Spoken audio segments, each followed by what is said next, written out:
Une chose est sûre, fini je sais pas c'est qui, mais c'est pas Salah. Face à la Nouvelle-Zélande, l'Égypte obtient sa première victoire de son histoire en Coupe du Monde, mais aussi la première équipe africaine à avoir inscrit autant de buts depuis le début du mondial. Vous l'avez compris que ce monsieur n'y est pas pour rien. Après le premier but de son coéquipier Zico, Salah reprend les choses en main tel qu'on l'a toujours vu à Liverpool. Vient chercher son vis-à-vis dans la surface, et ayant vu son coéquipier, il va jouer en 2 touches, qui va directement lui remettre dans les pieds et terminer ça de la plus belle des manières. En plus de remettre devant son équipe 2-1, celui-ci vient par derrière délivrer cette passe D à Trezeguet, qui va lui permettre de faire le break et définitivement faire gagner l'Égypte. Étant les premiers de leur groupe G, un groupe constitué, je vous rappelle, de la Nouvelle-Zélande, de la Belgique et de l'Iran. Avec 4 points, l'Égypte est aux portes des 16e de finale. Hormis le fait que l'Afrique continue à s'illustrer, la continuité du Cap-Vert qui obtient le match nul 2-2 contre l'Uruguay juste avant, de voir Mohamed Salah après un moment compliqué avec Liverpool venir en sélection et offrir à sa nation ses plus beaux moments de son histoire en Coupe du Monde. Il pouvait clairement pas y avoir meilleure fin pour lui en fait. Beaucoup ne se rendent pas compte pour l'instant, mais les 16e sont vite arrivés. Et derrière un match, 2 matchs, tout peut aller très très vite. Surtout que comme vous le voyez, l'Égypte recommence à proposer ce beau football. Les amis, première victoire. Je peux pas crier, ma femme. Nous, les nuits blanches, on les rentabilise pas comme certaines nations, ma gueule.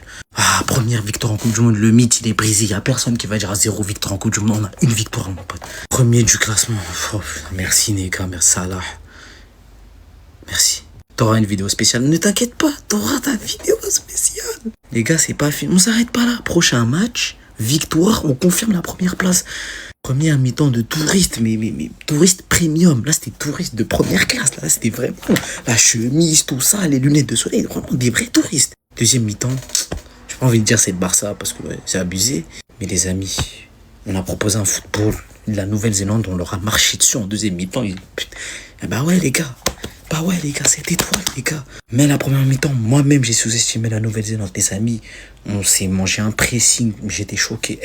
Les joueurs, ils étaient méconnaissables. Et à la mi-temps, les amis, Hossem, il leur a tiré les oreilles, les gars. Bougez pour l'Égypte. Deuxième mi-temps, faut aller. Deuxième mi-temps, ils y sont y allés. Merci. Mis à part un seul joueur. Vous savez de qui je parle. Les gars, maintenant, il fallait chercher la première place, Inch'Allah. On va la chercher, on va taper l'Iran.